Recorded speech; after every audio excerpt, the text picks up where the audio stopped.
Muy buenas noches. Muchas gracias a todos por unirse a participar de la quinta jornada del ciclo de seminarios virtuales del Instituto del Banco Central del Paraguay, organizado conjuntamente con el Ministerio de Hacienda. Hoy compartimos con Alexandre Tombini, representante jefe de la Oficina para las Américas del Banco de Pagos Internacionales, BIS. Antes de unirse al BIS, el señor Tombini fue director ejecutivo de la Junta del Fondo Monetario Internacional para Brasil, Cabo Verde, República Dominicana, Ecuador, Guyana, Haití, Nicaragua, Panamá, Surinam, Timor-Leste y Trinidad y Tobago. Anteriormente estuvo en el Banco Central de Brasil, donde se desempeñó como gobernador y también en las funciones de vicegobernador para la regulación del sistema financiero y vicegobernador para la investigación económica. Además, ocupó cargos como miembro de la Junta del BIS y fue presidente del Comité Permanente de Recursos Presupuestarios de la Junta de Estabilidad Financiera. El señor Tombini tiene un doctorado en Economía de la Universidad de Illinois Urbana-Champaign. Para consultas al disertante, se encuentra disponible el chat del evento en Microsoft Teams. Las preguntas serán respondidas al término. Igualmente, quienes deseen certificado deberán dejarnos en el chat su nombre completo y correo electrónico al cual se les enviará el certificado digital. Dicho esto, cedo la palabra a los moderadores, el presidente del Banco Central del Paraguay, el señor José Cantero, y el ministro de Hacienda, el señor Benigno López.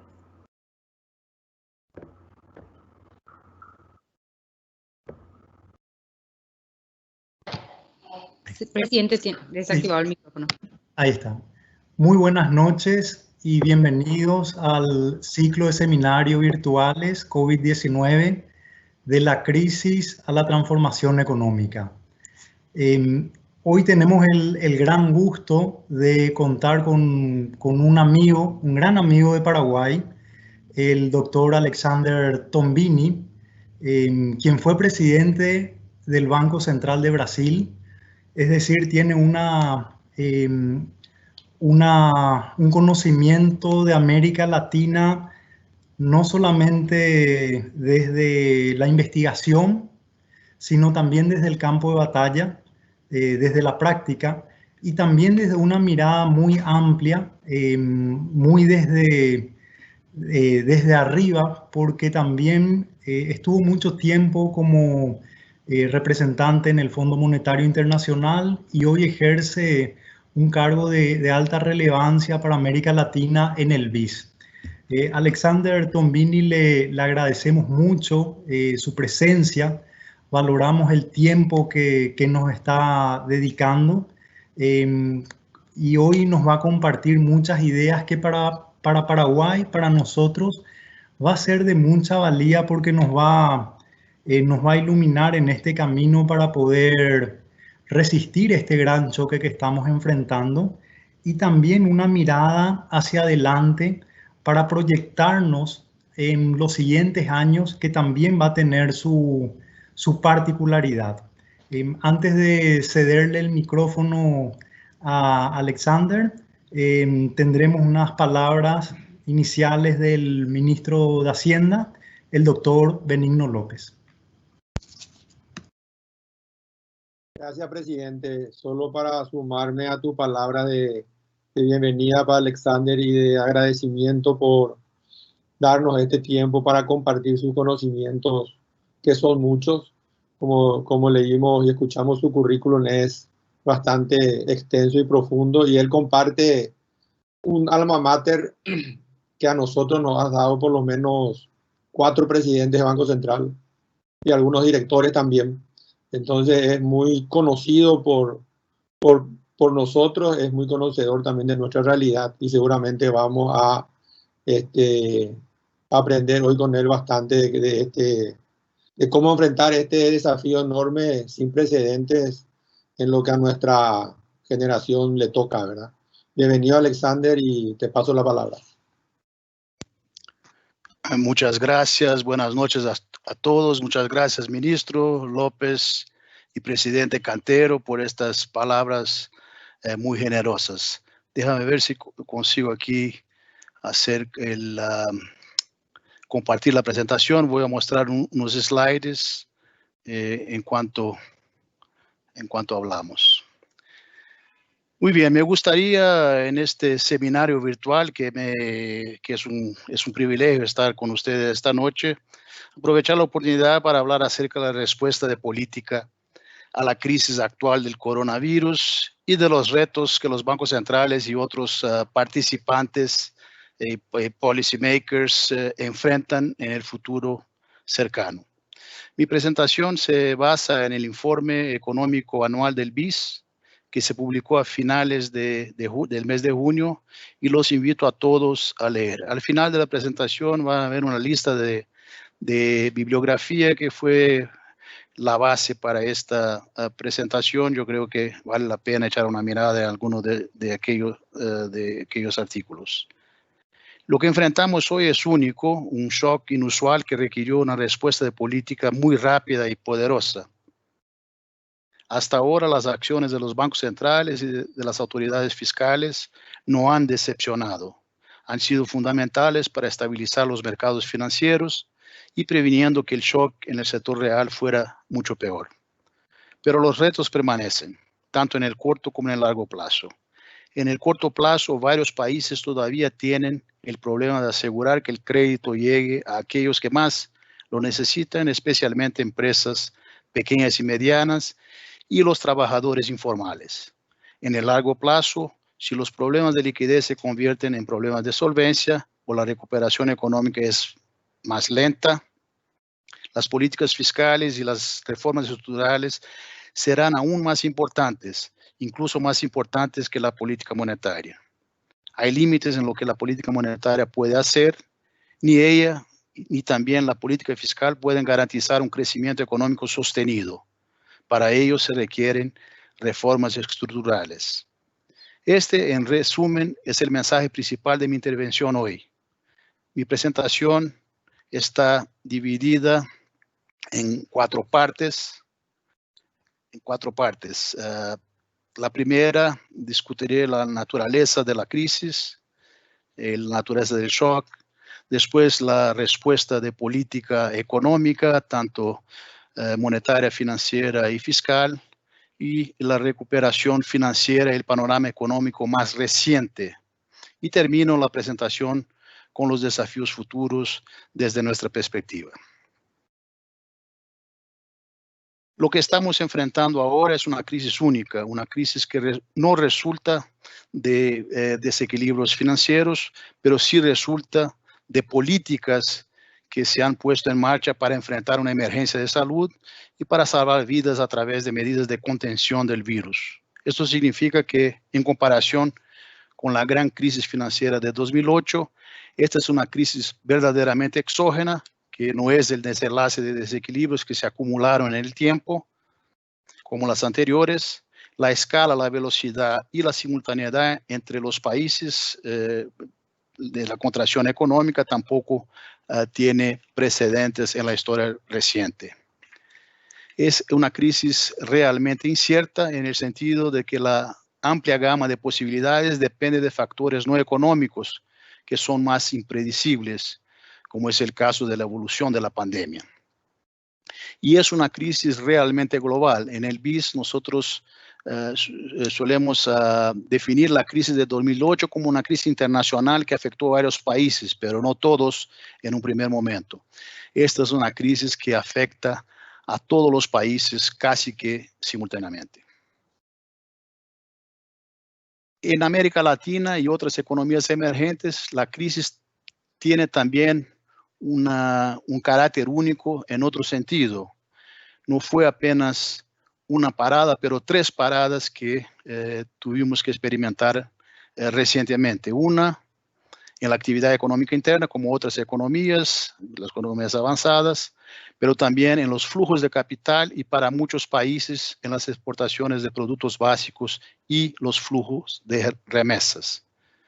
Para muchos de esos países emergentes, los sistemas de salud más débiles y la gran proporción de informalidad ha dificultado aún más las cosas.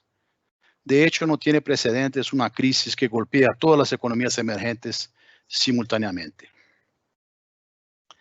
Que la crisis sea realmente exógena, es decir, originada en el sector real y no en el sector financiero, no hace que los factores financieros sean menos importantes. Este es un punto relevante, aunque no totalmente considerado por todos. Los factores financieros son importantes porque determinan la sensibilidad de la economía real al shock original. Desafortunadamente, la economía global entró en la crisis actual con mercados financieros sobrecargados y un nivel de apalancamiento en el sector no bancario bastante elevado. Las reformas posteriores a la gran crisis financiera de 2008 fueron exitosas en fortalecer el sector bancario a nivel mundial. Garantizaron que los bancos tengan más y mejor capital que antes de la última crisis, así como más liquidez para sobrellevar periodos de estrés financiero. En Estados Unidos y otros países afectados por la gran crisis financiera, los hogares también redujeron su apalancamiento y mejoraron sus balances. Sin embargo, estos cambios positivos no se vieron en otros sectores. El periodo posterior a la gran crisis financiera fue testigo de un crecimiento significativo en el endeudamiento corporativo. De manera preocupante, la calidad crediticia también ha disminuido, como se observa en la creciente participación de la deuda con calificación BBB, solo un nivel por encima del grado de basura, y en la compresión general de los spreads, incluso para los segmentos más riesgosos del mercado.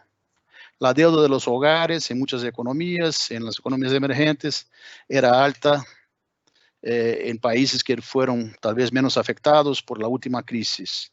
La deuda soberana también está en niveles bastante altos en gran parte de los países, en parte como resultado de la última respuesta, del último ciclo de política fiscal en respuesta a la gran crisis financiera del 2008. La estructura de los mercados financieros también cambió significativamente en las economías emergentes.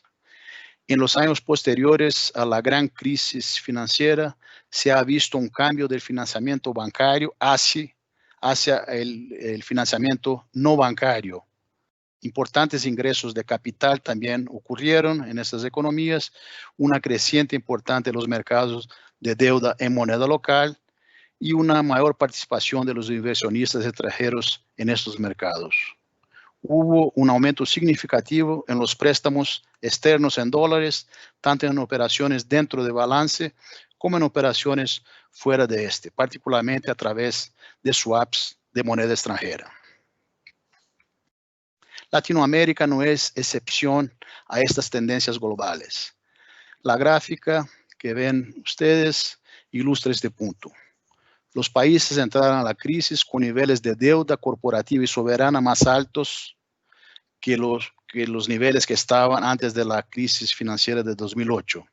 La deuda denominada en moneda extranjera, principalmente en dólares, también es más alta, como lo es el porcentaje de los inversionistas extranjeros que tienen deuda en moneda local, principalmente en la deuda pública, la deuda soberana, como vemos en el último gráfico de este slide.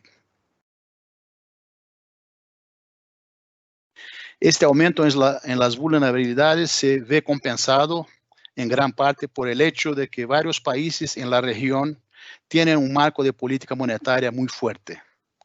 Los países actuaron en los años de bonanza para acumular reservas internacionales y tomaron varias medidas de política macroprudenciales para contrarrestar los efectos de las entradas de capital y de la apreciación de sus monedas en el crédito doméstico. También aumentaron la resiliencia de sus instituciones financieras. El segundo capítulo del informe económico anual del BIS del año 2019 trata de este tema en particular.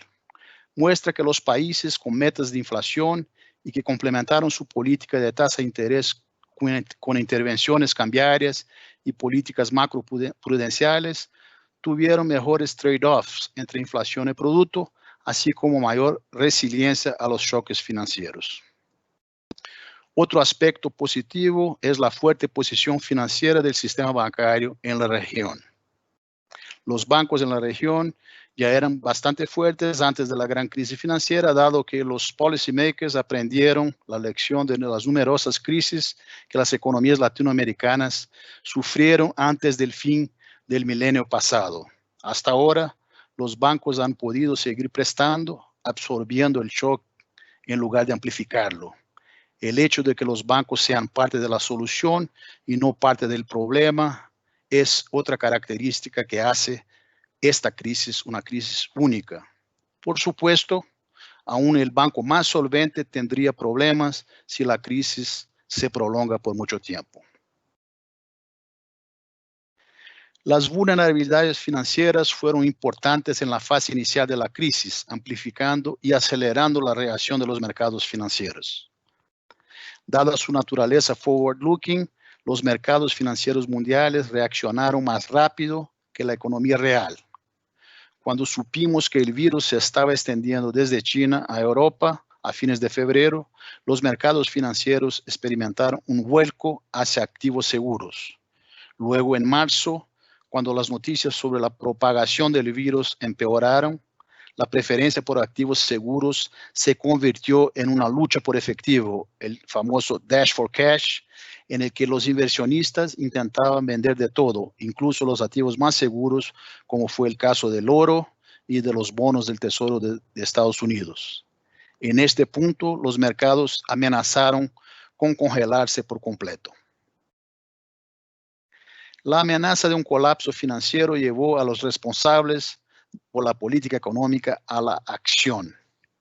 Las autoridades han desplegado políticas monetarias, prudenciales y fiscales de una manera concertada que probablemente no tenga precedentes históricos.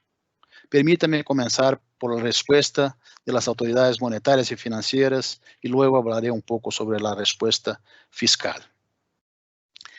La respuesta de política de las autoridades monetarias y financieras ha sido extremadamente oportuna y rápida, como lo requería la velocidad a la que se deterioraban los mercados financieros. Sus magnitudes fueron mucho mayores que en la gran crisis financiera del 2008. En pocas semanas, los mayores bancos centrales expandieron sus balances por mucho más de lo que lo hicieron en 2 años durante la crisis del 2008 en 2009. A pesar de esto, las autoridades no encontraron, por lo general, mucha resistencia política, como ocurrió durante la crisis financiera de 2008 y otras crisis previas, dado que en este entonces el shock no se originó en el, entre comillas, mal comportamiento del sistema financiero. Otra razón por la cual las autoridades pudieron actuar rápidamente es que por la mayoría de las facilidades y herramientas ya estaban disponibles. Los bancos centrales las habían probado en la crisis financiera de 2008 y no tuvieron que aprender a usarlas a medida que avanzaban en su implementación. Dicho esto, en varios casos los bancos centrales también tuvieron que introducir nuevas medidas que no habían utilizado en crisis anteriores, especialmente medidas que implican mayor riesgo de crédito.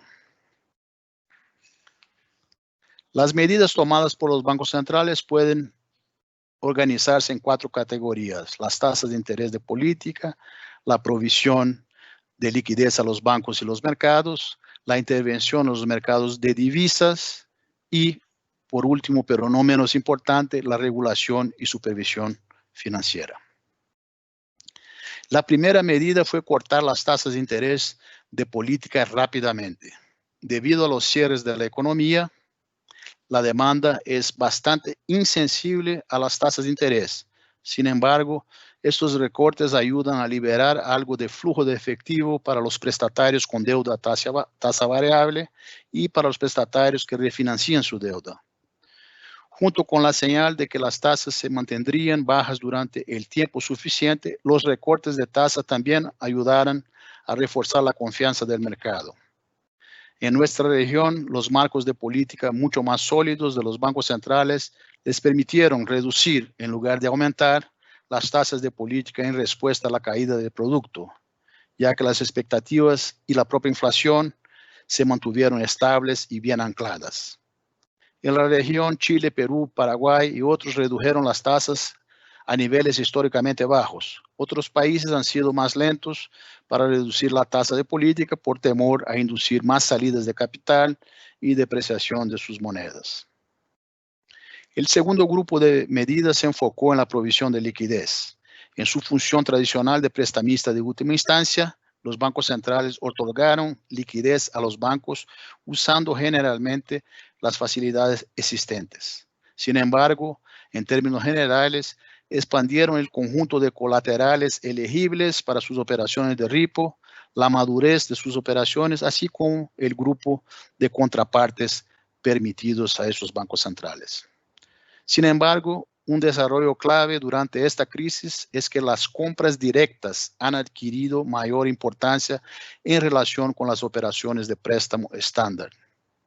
Esto se debe al rápido crecimiento del financiamiento de mercado desde la gran crisis financiera, es decir, el desarrollo de los mercados de capitales, lo que significa que los bancos centrales no solo desempeñaron su papel histórico de prestamistas de último recurso, sino también de compradores o negociadores de último recurso. Varios bancos centrales de la región, aunque no todos, no son nuevos en este tipo de operaciones, pero en la mayoría de los casos la escala en la que se ha llevado a cabo sí lo es. Estas compras están destinadas principalmente a aliviar condiciones de liquidez, evitar espirales de liquidez y deudas, así como liberar recursos para préstamos en lugar de mantener bajo los costos de financiamiento para estimular la demanda que está insensible en este periodo a los estímulos monetarios. En las economías emergentes, las compras directas incluyeron bonos en moneda nacional, especialmente bonos soberanos.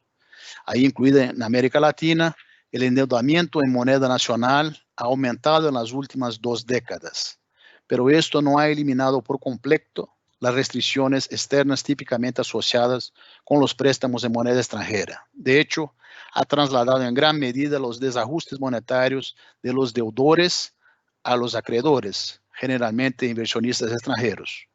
Cuando los inversionistas enfrentan pérdidas en sus tenencias de bonos soberanos, intentan liquidar posiciones causando grandes movimientos en los rendimientos y también en el tipo de cambio. Por lo tanto, varios bancos centrales de las economías emergentes tuvieron que intervenir no solo en el mercado de divisas, sino que también tuvieron que actuar como compradores de últimos recursos en sus mercados de deuda en moneda local. Otra herramienta útil fueron los swaps de madurez, en particular Brasil y México, que permitieron a los bancos centrales intercambiar valores a largo plazo por títulos a corto plazo a través de subastas, es decir, sacar duración del mercado para mejor estabilizarlo. La otra intervención, el otro conjunto de medidas que los bancos centrales también lanzaron mano en esta oportunidad fueron las intervenciones en los mercados de divisas con el objetivo de otorgar liquidez en moneda extranjera y reducir la volatilidad de la tasa de cambio. De nuevo, estas operaciones tenían como objetivo prevenir la amplificación de los riesgos financieros en la tasa de movimientos bruscos en la tasa de cambio, es decir, romper el círculo vicioso entre los flujos de capital o la salida de capital y la depreciación de las monedas, lo que el BIS, el Banco de Pagos Internacionales, llama de canal de riesgo del tipo de cambio. De forma importante, estas operaciones fueron respaldadas por grandes reservas de divisas en algunos países y el acceso a líneas de swap con la Reserva Federal y otras líneas de fondeo en dólares que fueron lanzadas especialmente por el Fed de Nueva York. Estas facilidades fueron bastante efectivas para estabilizar las condiciones del mercado de fondeo en dólares. El último componente de la intervención es el componente de la regulación y supervisión financiera. El uso extendido de regulaciones prudenciales con el objetivo de aumentar la capacidad de los bancos de prestar fue lanzado a mano por las autoridades financieras, en muchos de los cuales son los propios bancos centrales, como suele ocurrir en nuestra región. Con estas medidas alentaron a los bancos a hacer uso más libremente de sus buffers, sus acumulaciones, especialmente las acumulaciones que se dieron desde la crisis financiera de 2008. En particular, permitieron usar el buffer de capital anticíclico en las jurisdicciones donde estaba activo, temporalmente suavizaron otros requisitos de capital y liquidez y permitieron una interpretación más flexible de los estándares de provisión de préstamos implementados recientemente o ampliaron los acuerdos de transición correspondientes.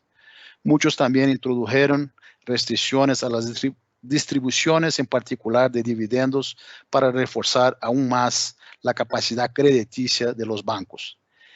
Es por eso que los bancos en este entonces han sido hasta ahora parte de la solución más que parte del problema.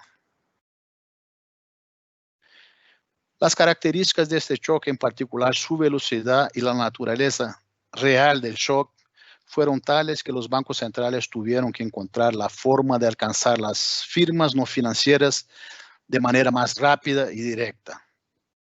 La gráfica en el slide presenta de forma cuantitativa este punto. La gráfica a la izquierda muestra la distribución de la relación efectivo, cash, con el servicio de la deuda para un buen número de empresas no financieras listadas y no listadas en bolsa para los países indicados al final del 2019.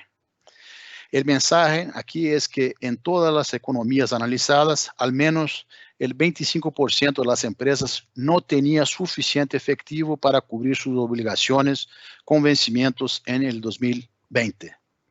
Esto a pesar de que tiene más efectivo hoy de que antes de la crisis financiera de 2008, como muestra el gráfico.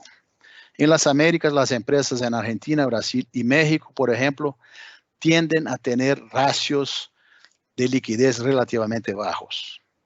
A la derecha, las líneas de crédito disponibles pueden sustituir a las reservas de efectivo bajas. Sin embargo, si bien estos suelen ser grandes en los Estados Unidos y Canadá, son mucho más bajos en el resto de la región. Alcanzar rápidamente a las empresas no financieras requirió dos tipos de acciones. En primer lugar, la compra de bonos corporativos. En segundo lugar, la creación de fondos para esquemas de préstamos, esto es, la provisión de liquidez y financiamiento a los bancos bajo la condición de que estos otorgaran crédito a las firmas, incluyendo las pequeñas y medianas. Algunos de estos esquemas se relacionan con que los trabajadores continúen en la nómina de las empresas. Algunos bancos centrales no están autorizados por ley a comprar bonos corporativos o tomar riesgo, entonces han tenido que buscar cambios en la ley, así como indemnizaciones o garantías del gobierno para proteger sus balances y, en última instancia, su propia autonomía. La gráfica presenta las diferentes medidas de política monetaria y financiera que se tomaron en las Américas y en el Caribe. Ambos gráficos de barras muestran el número total de estas medidas en el tiempo. Difieren porque tienen distintas clasificaciones. Al lado izquierdo, las medidas se dividen según si representaron flexibilización de herramientas existentes, una extensión de los programas existentes o nuevos programas. La categoría otros indica medidas tales como garantías gubernamentales proporcionadas a las empresas. En el panel de la derecha, las medidas se clasifican por tipo de instrumento, ya sea tasa de interés, compra de activos, liquidez y apoyo financiero, intervención cambiaria y regulación. Vale la pena subrayar dos aspectos. Primero, la mayoría de las medidas se concentran en la segunda quincena de marzo, cuando se introdujeron los cierres y principios de abril. O sea, las medidas fueron tomadas con gran velocidad. En 2 semanas, 3 semanas, el grueso de las medidas ya estaban tomadas. Y también, en segundo lugar, por esta razón, una buena parte de las medidas consistió en la flexibilización de los instrumentos existentes o la extensión de los programas existentes. Como mencioné anteriormente, apenas una pequeña parte eran programas nuevos. Este slide muestra cómo se distribuyen los distintos tipos de medidas dentro de cada país. Aquí se ven la preponderancia de las medidas ya existentes que fueron relajadas, expandidas, prolongadas durante esta crisis. Aquí también tenemos los datos de Paraguay, donde se tiene una grande participación de medidas de liquidez y de fondeo en las intervenciones que han hecho las autoridades monetarias y financieras en el país. Déjame ahora hablar un poco de la respuesta de política fiscal. La respuesta de política fiscal también ha sido rápida, aunque el tamaño y la composición de la intervención fiscal varía significativamente entre países. Hubo diferentes tipos de medidas. Primero, medidas presupuestarias que proveyeron el aumento necesario para los gastos en salud y los alivios para los hogares y las firmas. Segundo, medidas no presupuestarias, que consistieron en préstamos y garantías de crédito. Los bancos centrales también han obtenido indemnizaciones parciales o totales de sus gobiernos. Por lo general, el tamaño del paquete fiscal en las economías avanzadas ha sido más amplio que en las economías emergentes. Y entre las economías emergentes y Latinoamérica en particular, la diferencia entre países también han sido significativas. El espacio fiscal es un factor importante que explica estas diferencias.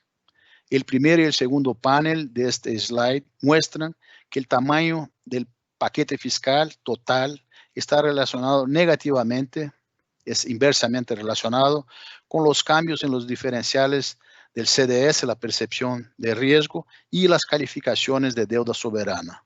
O sea, esos son indicadores, digamos, de espacio fiscal en la percepción de los mercados. Y la relación de ahí es inversa, o sea, cuanto mayor percepción de riesgo, o sea, menos espacio fiscal, menor en general han sido los paquetes fiscales. También existe una relación similar con el nivel de rendimientos de los bonos del gobierno a largo plazo antes de la crisis, o sea, también una percepción de riesgo fiscal en la economía y eso, digamos, reduciendo el tamaño de los paquetes fiscales. El último panel, el tercer panel a la derecha, muestra que el tamaño de las medidas no presupuestarias, o sea, los préstamos y garantías, que son particularmente importantes en la crisis actual, tienden a ser mayores en los países donde las reservas de liquidez de las empresas son menores. Ahí muestra de nuevo la disponibilidad de caja de las empresas impactando el tamaño, digamos, de los paquetes fiscales no presupuestarios, los paquetes contingentes. Otro gran desafío en muchas economías emergentes, especialmente en nuestra región, es cómo brindar apoyo a sus extensos sectores informales. Durante las cuarentenas, los gobiernos de las economías emergentes han ampliado los esquemas existentes de transferencia de efectivo, aumentando o adelantando los desembolsos de los programas ya existentes. Sin embargo, es poco probable que los programas de transferencia condicionadas de efectivo sean suficientes, o sea, porque una parte significativa de los trabajadores informales tienen ingresos superiores a las líneas de pobreza nacionales y por lo tanto no son elegibles. Por esa razón, muchos gobiernos han introducido nuevas medidas que incluyen transferencias de efectivo incondicionales únicas a trabajadores informales, como en el caso de Argentina, Perú y Turquía, transferencias de 2 meses en Colombia, Filipinas, transferencias de 3 meses en Brasil, Chile y Tailandia, y una transferencia de 6 meses en Sudáfrica, aunque estos plazos se han cambiado en cómo la crisis ha evolucionado en las últimas semanas, los últimos meses. Como se muestra en el panel central, los pagos de los programas varían del 13% al 60% del salario mínimo mensual. En muchos casos, esto es menor que el ingreso laboral mensual promedio obtenido por los trabajadores informales, según los reportes de las encuestas nacionales de ingresos. Por ejemplo, en los países de América Latina, el ingreso laboral mensual de los trabajadores informales varía del 85% del salario mínimo, como es el caso en Colombia y Perú, hasta el 125% en Brasil y Chile. El costo estimado de estos programas en términos anualizados varía del 0,3% del PIB en Sudáfrica al 7,4% en Filipinas, para dar algunos ejemplos. En general, es cierto que los países con menos espacio fiscal tienden a ofrecer beneficios menos generosos. Es una pregunta abierta si los desembolsos actuales proporcionan un alivio suficiente. Un asunto clave para los encargados de formular políticas es que tan grande debería ser el pago y por cuánto tiempo debería proporcionarse, especialmente si las medidas de contención del virus duran más de lo esperado o si la recuperación es más lenta de lo esperado. Por supuesto, cualquier alivio adicional está limitado por los recursos fiscales disponibles. Un cálculo de servilleta que se muestra en el panel de la derecha sugiere que si se aumenta el apoyo a los ingresos para cubrir a todos los trabajadores informales, el pago mensual anunciado, el gasto variaría en términos analizados de 0,5% del PIB en Sudáfrica, donde pagos son menos generosos, hasta el 3,2% del PIB en Brasil y más del 12% en el caso de Filipinas, donde el pago es relativamente más generoso y el sector informal es muy grande. Como resultado de las medidas fiscales tomadas y de la contracción económica, los índices de deuda pública se expandieron sustancialmente hasta alcanzar niveles récord en algunos países de la región y del mundo.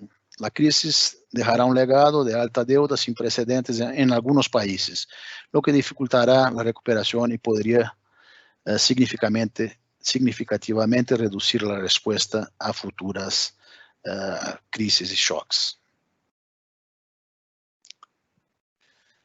Déjame volver ahora a la recuperación de los mercados y hablar un poco del panorama económico más reciente. La respuesta de los mercados financieros en los Estados Unidos, en las principales economías, ha sido sorprendente tanto por su tamaño como por su velocidad. Desde junio, las noticias sobre el virus no han sido tan positivas, con un rápido aumento de los nuevos casos en los Estados Unidos y otros países. Dicho esto, los precios de los activos se mantuvieron relativamente estables en medio de cierta volatilidad. El sentimiento alcista y la resiliencia de los mercados ante el aumento del número de infecciones parece reflejar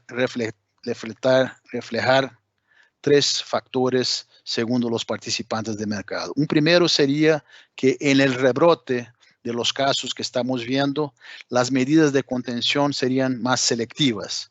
No se haría un confinamiento generalizado como se hizo en el comienzo de la pandemia. Entonces, esto es una razón por que los mercados se mantienen optimistas y también la expectativa de que una vacuna, un tratamiento efectivo sea desarrollado en el corto y mediano plazo. Un segundo factor que ha sustentado los mercados, aunque las noticias de la evolución de la pandemia no sean las mejores en la región, es la respuesta masiva de política fiscal y monetaria y las expectativas de los encargados de los policymakers intervengan nuevamente en caso de una corrección importante y disruptiva en el mercado financiero. Esto puede haber fortalecido la expectativa de que las tasas de interés se mantengan bajas por mucho tiempo y con eso eliminar los riesgos extremos percibidos por los participantes de mercado. Un tercer y último factor que han alegado los participantes de mercado son el hecho de que buenas noticias, mejor que lo esperado en Estados Unidos, principalmente en mayo y junio, y especialmente en el mercado laboral. Esto puede haber fortalecido la expectativa de los participantes del mercado de que la recuperación podría tener la forma de B corta. Por supuesto, estas explicaciones son objeto de intenso debate. No se puede descartar el riesgo de correcciones futuras abruptas en los precios de los activos y nuevos episodios de falta de liquidez. En América Latina, las condiciones financieras han mejorado significativamente, aunque en algunos casos se mantuvieron más severas que antes de la pandemia. Los spreads de crédito se redujeron, pero todavía son más altos que antes de la pandemia. Los flujos de portafolio impulsados por bonos han regresado tímidamente en mayo y junio. Y las condiciones en los mercados primarios internacionales también han diferido. Como se muestra en el panel de la derecha, países como Chile y Perú lograron acceder a los mercados en abril a un costo relativamente bajo. Por otro lado, México y Brasil también retornaron a los mercados, pero ya a un costo de captación más elevado. Una pregunta clave es si los mercados financieros continuarán siendo tan resilientes como lo han sido hasta ahora. Una preocupación importante es el hecho de que la contracción ha sido más profunda de lo esperado. El PIB resultó ser peor de lo previsto en el primer trimestre y los datos de alta frecuencia apuntan a una contracción profunda también en el segundo trimestre del año. De hecho, como reflejo de estas malas noticias, los pronósticos económicos generalmente se han rebajado desde abril. Lo que es más importante, la pérdida de empleos ha sido bastante grande, empujando las tasas de desempleo a niveles históricos o cercanos a ellos en varios países. Una contracción más profunda y pérdidas de trabajo mayores podrían significar daños a largo plazo a las economías y, por tanto, recuperaciones más lentas. Es cierto que también ha habido varias señales en mayo y junio de que la recesión tocó fondo en abril. De hecho, la actividad rebotó más fuerte que lo esperado en Estados Unidos y otros países. Pero eso no necesariamente significa, como parecen esperar algunos miembros del mercado, que la recuperación tenga la forma de V corta. Después de un fuerte salto inicial, la recuperación adicional de la actividad puede ser bastante lenta. Los consumidores pueden ser reacios, más cautelosos a ir a tiendas y restaurantes. El ahorro por precaución puede aumentar y las empresas pueden volverse más cautelosas a invertir. Pueden ocurrir también cambios estructurales importantes en la economía, incluso si la pandemia se disipa. A medida que la demanda sigue siendo inferior, insolvencias, incumplimientos y quiebras pueden aumentar, especialmente en los sectores más afectados y entre las empresas con balances más débiles. Y puede tomar tiempo para que surjan nuevas empresas y reabsorban a todos los empleos. Para dificultar las cosas en el corto plazo, la pandemia aún no está bajo control en el continente. Los nuevos casos están aumentando rápidamente en los Estados Unidos, así como en otros países de la región. A medida que las restricciones se relajan, como vemos en el panel a la derecha. Esto hace que las perspectivas económicas sean particularmente inciertas en el futuro cercano. Déjame ahora ir para la última parte de la presentación, que son los desafíos futuros. Los desafíos dependen de la fase de la crisis en que estamos atravesando. En el Banco de Pagos Internacionales hemos dividido pedagógicamente en tres fases: la fase de problemas de liquidez, la fase de problemas de solvencia y la fase de recuperación. Estas fases no son independientes, se sobreponen unas a las otras, pero eso es una forma de entender, digamos, la crisis por que estamos pasando. En la fase de la iliquidez, el objetivo principal de las políticas fue estabilizar el sistema financiero, asegurando el suministro continuo del crédito. Hasta ahora, las medidas que he descrito previamente han sido, y por mucho, exitosas en proveer liquidez en la mayoría de los países. Las condiciones financieras por lo general se han suavizado, aunque permanezcan más estrictas que antes de la pandemia. Una señal de éxito es que el crédito agregado también ha aumentado. Sin embargo, algunos países aún enfrentan problemas para garantizar que el crédito llegue a todas las empresas y hogares que más lo necesitan. Aquí una preocupación persistente es el crédito a las pequeñas y medianas empresas. Los programas existentes para canalizar el crédito a las pymes no tienen el mismo éxito en todas las partes. Algunos bancos centrales continúan modificando o ampliando los programas existentes, introduciendo otros nuevos. En otros países, el gobierno no brinda el apoyo suficiente a través de garantías para reducir el riesgo de crédito. En caso de otro episodio de volatilidad financiera y grandes salidas de capital, los bancos centrales pueden intervenir en los mercados de divisas o utilizar aún más sus reservas macroprudenciales. Además, dada la mayor relevancia actual en los mercados de deuda de moneda local, los bancos centrales también tendrían que intervenir en los mercados nacionales de bonos. Algunos bancos centrales, como mencioné, de la región ya lo están haciendo. Otros han obtenido recientemente la autorización o están buscando el permiso para intervenir en estos mercados de deuda de moneda local. Como resultado de una intervención a mayor escala en los mercados de bonos gubernamentales y corporativos, los bancos centrales pueden terminar con mayores participaciones que podrían no ser capaces de deshacerlas fácilmente en el futuro. Esto plantea la cuestión de cuánto podrían expandir esas tenencias sin generar el temor de la financiación monetaria del gobierno o en la cuestión de la dominancia fiscal. Una forma de limitar este riesgo es enfatizar los objetivos y, por lo tanto, la naturaleza no fiscal de estas operaciones. Plantear una estrategia de salida también puede proporcionar cierta tranquilidad. En algún punto, la falta de liquidez puede originar una insolvencia más generalizada. Si y cuando esto sucede, la política debe orientarse a reestructurar los balances financieros, reducir el exceso de capacidad y ayudar a transferir recursos de sectores y empresas menos viables a los más prometedores. Estas medidas son clave para una recuperación saludable. En esta fase, la política fiscal y las reformas estructurales son muy importantes, más aún que la política monetaria o la política de provisión de liquidez.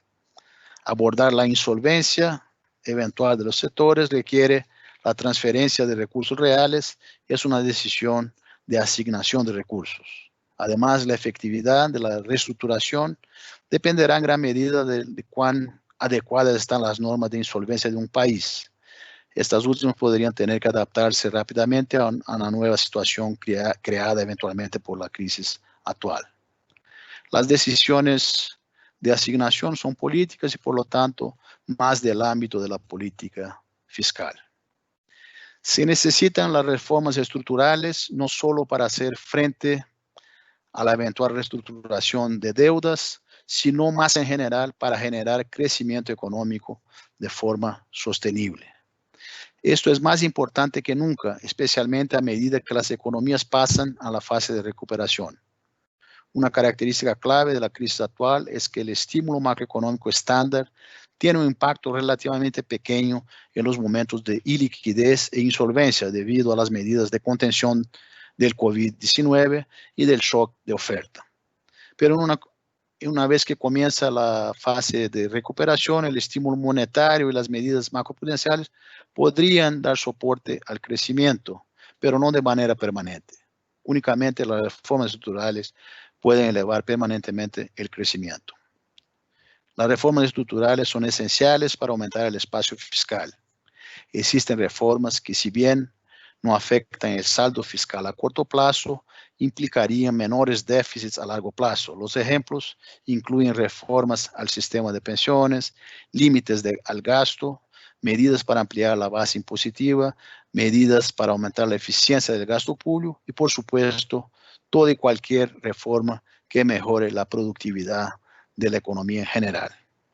Para cerrar mi presentación, gustaría apenas de subrayar 3 áreas importantes hacia adelante. La primera, yo creo que en términos de la lección de la crisis, es que las políticas económicas deben ser cada vez más inclusivas en el futuro. Yo creo que la crisis del COVID-19 ha subrayado las desigualdades sociales, las desigualdades de ingreso y también la pobreza, no solamente en los países en desarrollo, las economías emergentes de nuestra región, pero en general.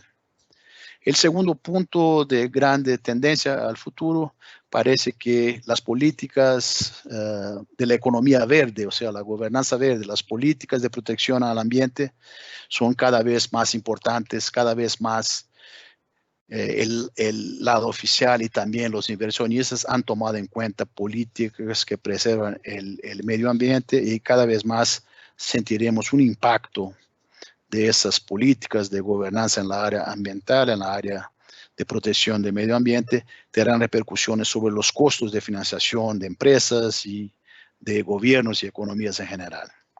La última gran tendencia que me parece que ha ganado momentum en esta crisis del COVID-19 es la cuestión de la economía digital. Yo creo que aquí el proceso de digitalización, que no es de ahora, y ha ganado velocidad en los últimos años, con esta crisis se ha mostrado aún más necesario, inclusive ahí la digitalización de los servicios financieros. Yo creo que esa es una tendencia que vino para quedarse y ha ganado un momentum especial con la crisis del COVID. Dejo en la pantalla para todos algunas referencias útiles que pueden ser de interés de ustedes echar una mirada. Son en general, son todas aquí referencias del Banco de Pagos Internacionales, son todas muy recientes desde el 2020, apenas una del 19. Bueno, me quedo por aquí. Muchas gracias más una vez por esta oportunidad. Muchas gracias, Alexander. Realmente una presentación muy amplia que nos deja muchos temas para pensar. Y quisiera, antes de pasar a las preguntas de las personas que acercaron sus inquietudes o comentarios, también señalar de que el BIS es una institución que promueve el desarrollo y el fomento de las actividades monetarias y financieras, y que tiene varios instrumentos a disposición para los países emergentes, para los países que apuntan hacia convertirse también en países emergentes. Y antes de formular esta pregunta, también me gustaría que puedas comentar cómo el BIS, a través de ese abanico de instrumentos, podría asistir a Paraguay en la provisión de liquidez por medio de estas herramientas. Y muy bien había señalado, Alexander, de que hay una inquietud si esto va a ser una B o va a tener otra forma. Nos gustaría conocer a tu criterio cómo sería para América Latina y qué hoy se está discutiendo, cuáles son las medidas que van a permitir que hacia futuro esto se pueda, que no sea tan traumático para los países de la región. Entiendo de que tu mirada hacia la región es abarcante, no es necesario que hablemos de un país en particular, pero de cómo ves y qué están haciendo los demás países.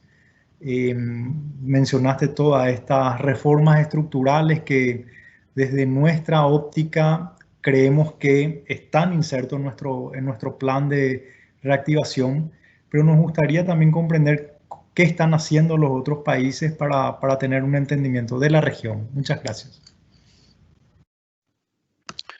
Muchas gracias, presidente. Gracias más una vez por la invitación, la oportunidad.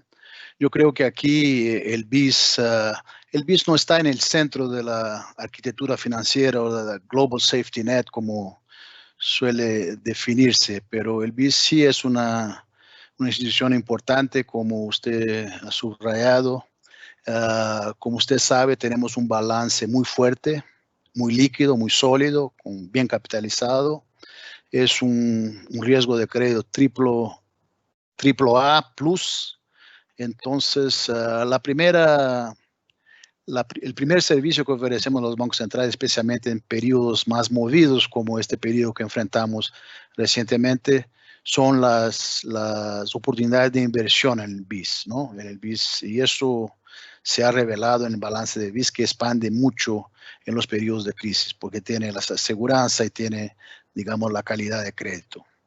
El otro importante elemento del BIS es que es un gran think tank en la área financiera y monetaria, en la área regulatoria, y lanzamos en esta bibliografía que dejé con ustedes, hay varios BIS bulletins, es una publicación que la lanzamos en esta crisis.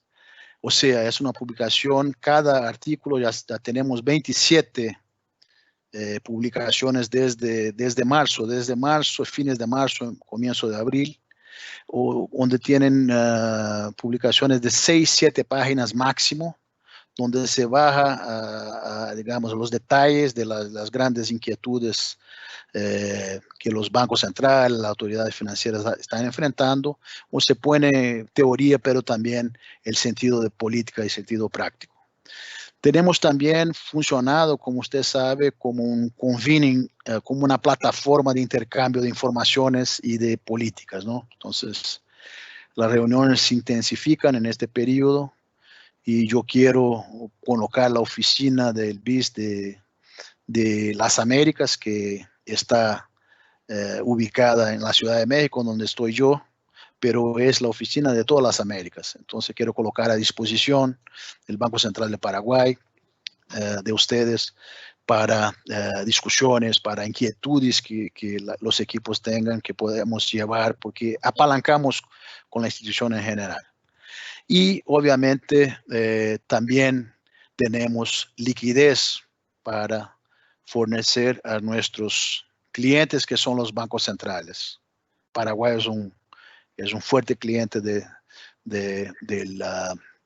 BIS, del Banco de Pagos Internacionales en la región, y esto naturalmente tenemos condiciones de proveer líneas de liquidez de corto plazo, 3 meses, para los países que así necesiten para manejar especialmente la liquidez en moneda extranjera, en dólares. Nuestro balance 80%, casi 80% es en dólares. Entonces tenemos la liquidez y estamos a disposición también de ustedes, de Paraguay, para investigar posibilidades en el futuro. Espero que no necesiten, pero sí es siempre bueno saber que estamos ahí, podemos ayudar. Sobre las medidas de la región, yo creo que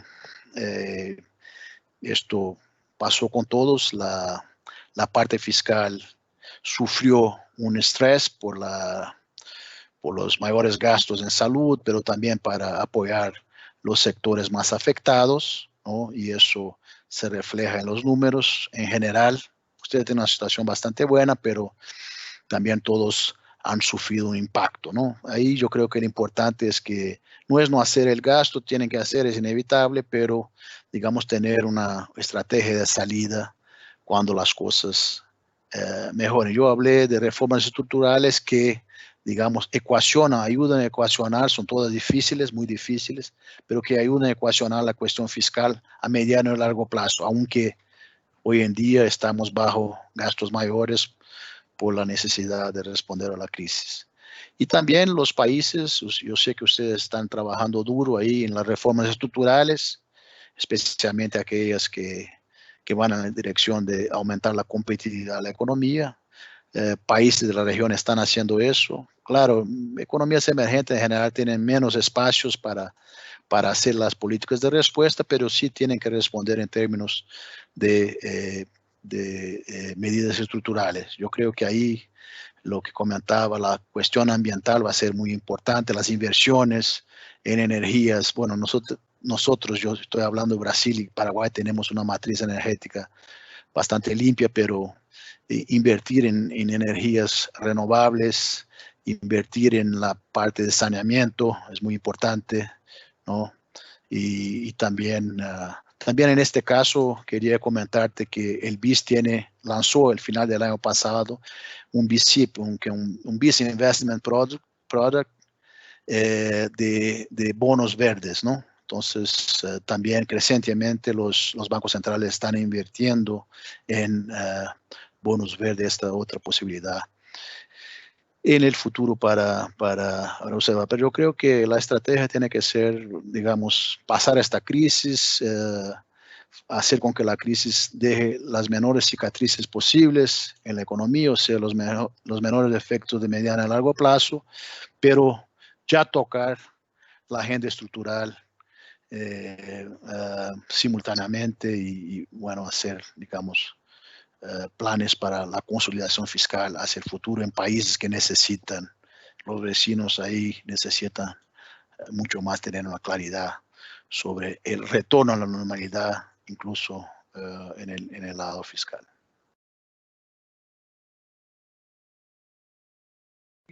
Gracias Alexander. En tu última lámina, vos hablaste de una serie de condiciones indispensables. Y no recuerdo que hayas profundizado con un tema que estando hablando acá y estando vos como expositor, yo no puedo dejar de pasar la oportunidad de preguntarte, ya que definí en tu lámina como esencial la independencia del Banco Central. Entonces, ¿cómo vos definirías esa independencia y cuáles serían sus límites? Es bueno de tener ese concepto tuyo en un momento donde siempre se quiere proteger esa independencia a cualquier costo, pero una reflexión tuya sobre eso sería importante. Yo me crié en el Banco Central, pero ahora estoy en Hacienda. Entonces hay una coordinación que yo creo que es importante. Entonces una reflexión tuya sobre eso, como para mantener y no retroceder, el Banco Central es sumamente independiente y sería bueno avanzar en su autonomía, ¿verdad? Entonces, me gustaría como pregunta una reflexión tuya sobre cómo vos entenderías, vos que sos expresidente del Banco Central, estuviste en el fondo que aglutina a los bancos centrales, en el BIS, que también es banco de bancos centrales. Entonces yo creo que tenés una capacidad única para poder fijar ese concepto. Muchas gracias, ministro. Sí, yo creo que, bueno, primeramente los bancos centrales tienen, digamos, la prerrogativa de hacer préstamos bajo garantías. Creo que esta es la función de los bancos centrales, de proveer liquidez, de ser el prestamista de última instancia. Entonces, tienen esta facultad, tienen este permiso legal de hacerlo, pero no lo tienen para hacer, digamos, gastos fiscales, ¿no? Para tomar riesgos de crédito que va más allá, digamos, de una política de prestar bajo garantías. Pero dicho esto, ¿no? Reconocemos que entre las funciones del Banco Central está la estabilidad monetaria de un lado, pero también crecientemente está la responsabilidad de asegurar la estabilidad financiera, ¿no? Entonces, en este episodio de una crisis muy fuerte del lado real que generó una parada súbita de los ingresos de empresas, de gobiernos, de países, de hogares, ¿no? Para garantizar la estabilidad financiera, los bancos centrales tuvieron que lanzar mano de medidas que no habían lanzado en el pasado, como por ejemplo intervenciones directas de transferencias de recursos, de compras de activos, ¿no? Tanto de papeles públicos como también de empresas privadas, ¿no? Pero eso con el objetivo bastante claro de garantizar la estabilidad financiera, de impedir que una crisis de liquidez se convierta en una crisis generalizada de insolvencia, que las instituciones financieras y no financieras desapalanquen totalmente de una hora para la otra y esto genere un hueco mucho más profundo de lo que ha generado. Entonces yo creo que las intervenciones que varios bancos centrales de economías avanzadas y economías emergentes han lanzado mano en este entonces tiene que ver con la cuestión de la estabilidad financiera y ahí la comunicación es muy importante para que estas intervenciones sean acotadas en el tiempo y tengan como objetivo único la estabilidad de los sistemas financieros y no, digamos, la financiación monetaria de los gobiernos.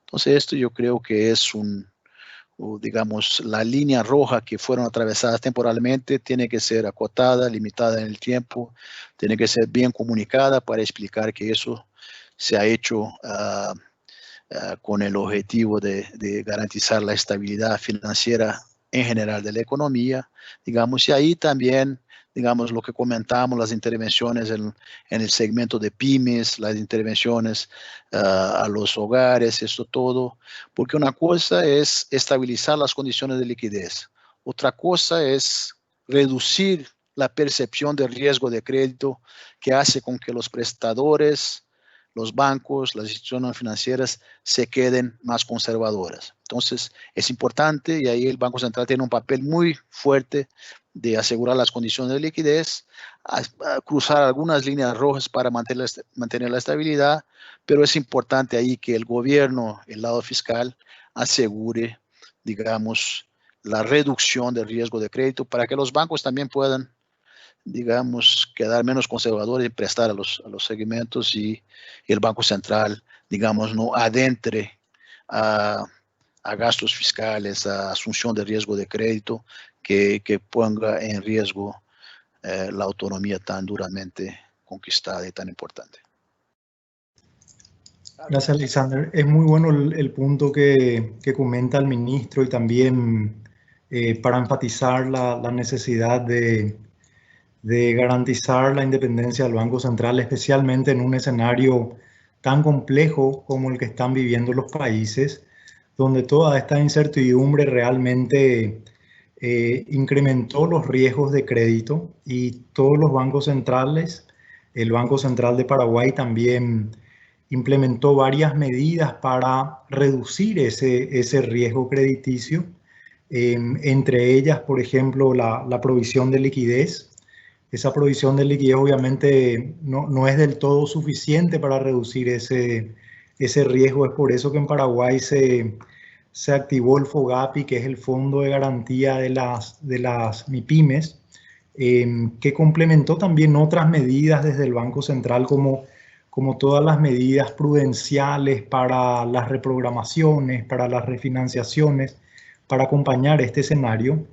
Pero creo que en lo que hace a préstamos de pequeñas y medianas empresas, este fondo de garantía complementó las medidas del Banco Central para reducir esa percepción de riesgos, a tal punto de que hoy este instrumento está creciendo y está siendo un componente del dinamismo del crédito en moneda nacional en Paraguay.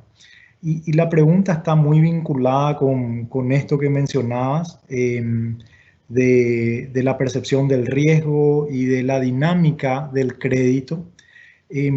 La consulta es si en otros países, teniendo una visión regional, si se han complementado con estos instrumentos de fondo de garantía, si también estos fondos de garantía han incorporado a través de esa garantía del Estado empresas quizás de mayor porte, más grande que las MIPYMES, y cuál ha sido también ese dinamismo del crédito en los países y cómo ves hacia adelante todo este tema de percepción de riesgo y de dinámica de la cartera crediticia. Sí, yo creo que en algunos países, digamos, la extensión del crédito ha funcionado. Casi todos los países de la región han lanzado mano de programas de crédito, especialmente a las pymes. No, la cuestión de las garantías es un hecho, es importantísimo para destrabar estas iniciativas. Yo creo que esto, en los países que no ha funcionado, yo creo que los bancos centrales, como mencioné, están intentando ajustes en los programas para hacer. El problema es puede haber liquidez, pero no, la percepción de riesgo de crédito empata, digamos, estas acciones. Entonces, pero en general, los países han lanzado mano de programas de crédito. El crédito agregado ha crecido en general, pero tienen algunas economías de la región problemas con hacer con que el crédito llegue a las pymes, ¿no? En relación a las empresas mayores, yo creo que aquí hay una tendencia, yo diría que, bueno, por la recuperación de los mercados que ha sido fuertes en países mayores de la región, que estas empresas busquen los mercados de capitales para su financiación. Y cuando hay participación, como los casos, digamos, más más claros, ¿no? De los sectores muy afectados como hospitality, transportes aéreos, etcétera. En este caso, yo creo que los gobiernos quieren tener el upside, ¿no? También en sus intervenciones. O sea, ahí yo creo que es un poco la cuestión del crédito, pero más sobre todo la cuestión más referentes al mercado de capitales, o sea, participaciones que pueden en el futuro generar un upside y ahí, digamos, proteger un poco más los recursos públicos que simplemente un préstamo. Pero aquí yo creo que un punto importante que algunos países han enfrentado es la cuestión de, especialmente cuando estamos en la crisis, sabemos que esta crisis va a generar impactos de más largo plazo en la estructura económica, ¿no? Sectores van a ser menos viables por algún tiempo y puede ser un tiempo largo, otros sectores más viables, pero es difícil decir exactamente, asegurar. Entonces, una cosa que los bancos centrales que tengo conversado dicen es que no podemos socorrer a todos. Porque si socorremos a todos, tenemos un problema grande y nadie va a ser apoyado. Entonces, hay que ser selectivo. Pero al mismo tiempo, los bancos centrales y las autoridades no quieren escoger los vencedores, ¿no? Especialmente cuando hay incertidumbre. Entonces, aquí es importante también que el rol de los mercados, especialmente el sector bancario, también aporte, digamos, informaciones para empezar a saber mejor, tener más precisión de cuáles son los sectores que van a ser más viables y los menos viables después en las otras fases de la crisis. Entonces, yo diría que pymes, todos están intentando, unos con más éxito, como es el caso de ustedes, pero todos están intentando. Las garantías gubernamentales son muy importantes para deshacer el riesgo de crédito, disminuir el riesgo de crédito. Y en relación a las corporaciones mayores, yo creo que ahí también lo que he visto es que, digamos, los gobiernos también quieren tener un upside, o sea, dar preferencia a participaciones que préstamos, que pueden estas participaciones, digamos, después ser deshechas en el futuro y tener tal vez un upside, pero esto son los desafíos que ustedes tienen que enfrentar. Gracias. Gracias, Alexander. En la misma línea, una pregunta complementaria al tiempo de agradecerte tu participación, tu disponibilidad y tu apertura para compartir tu conocimiento. Vos señalaste de que todos hemos buscado alguna manera de disminuir el riesgo a través de las garantías. En ese sentido, nosotros avanzamos también en ese camino. Pero como dijiste, pareciera que la garantía y el riesgo empatan. Entonces hay una suerte de lentitud porque las empresas tienen que cuidar los recursos. En el interín de generar una política de tasas bajas, nosotros tomamos la medida de fijar un tope en la tasa de interés, que hoy estamos debatiendo si fue o no una buena idea, si fue o no un mecanismo que permita llegar al sector. Y si bien el instrumento está utilizándose bastante más de lo que se usaba, siendo un instrumento antiguo, pero recién ahora fondeado con las garantías necesarias. ¿Cuál sería tu visión con respecto a fijar la tasa en este mercado? ¿Fue una buena idea? ¿Debemos repensarla? ¿Debemos mirar alguna otra alternativa? Más que una pregunta es si tenés alguna sugerencia con respecto a eso, porque eso para nosotros es clave, ir desatando los problemas que estamos teniendo para que el crédito llegue, y siempre totalmente de acuerdo contigo, en la medida que ese crédito sea analizable por una empresa especializada como una entidad financiera y que tenga la calidad suficiente para asumir el riesgo. Bueno, son situaciones muy particulares, ¿no? Como enfrentamos una parada generalizada y esto ha hecho con que todos tengamos que pensar out of the box, como dicen los americanos, ¿no? En nuevas propuestas. Es natural que cuando hay un aporte específico del sector público, sea un subsidio o, en este caso, una garantía, que uno piense en colocar condicionalidades, ¿no? Yo creo que esto, no sé si este cap en la tasa de interés vino a respuesta de la crisis o ya tenían antes. A respuesta. A respuesta de la crisis. Bueno, entonces acotado en los límites de la respuesta a la crisis, yo creo que es comprensible que el sector público exija algo y si el programa está funcionando, mejor ustedes dirán sobre si ha valido la pena o no, pero digamos en condiciones más de normalización, yo creo que estas cuestiones de fijar precios, incluso tasas de préstamos, son complicadas, complejas, pueden generar distorsiones y usted sabe mejor que yo que el mercado ajusta y puede ajustar cantidades cuando los precios son fijados por terceros, ¿no? Entonces puede generar ahí en el futuro, digamos, insuficiencia o equilibrios de niveles de crédito menores de que sería el caso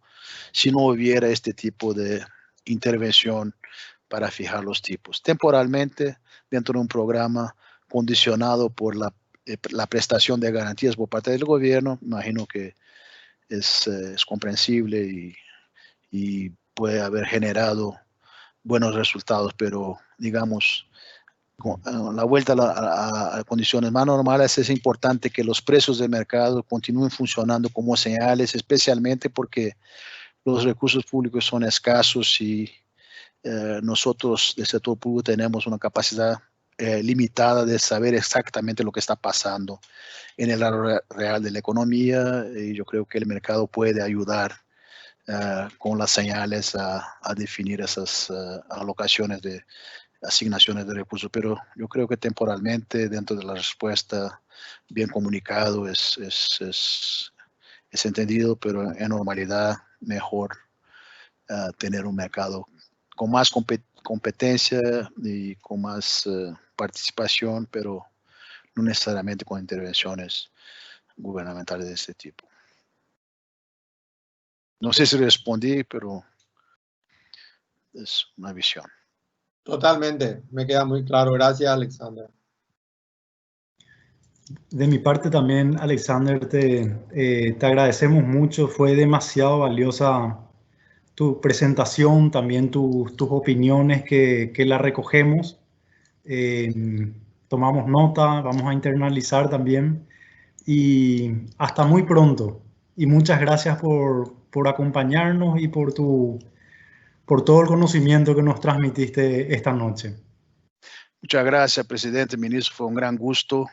Y más una vez estamos a disposición, aquí no muy lejos, en Ciudad de México, a disposición de ustedes para intercambiar visiones, pero también para aportar asistencia si necesario. Muchas gracias por tu generosidad. Gracias, ministro. Abrazo, presidente. Abrazo a la distancia, ¿eh? Abrazo, Alexander. Muchas gracias. Gracias a usted.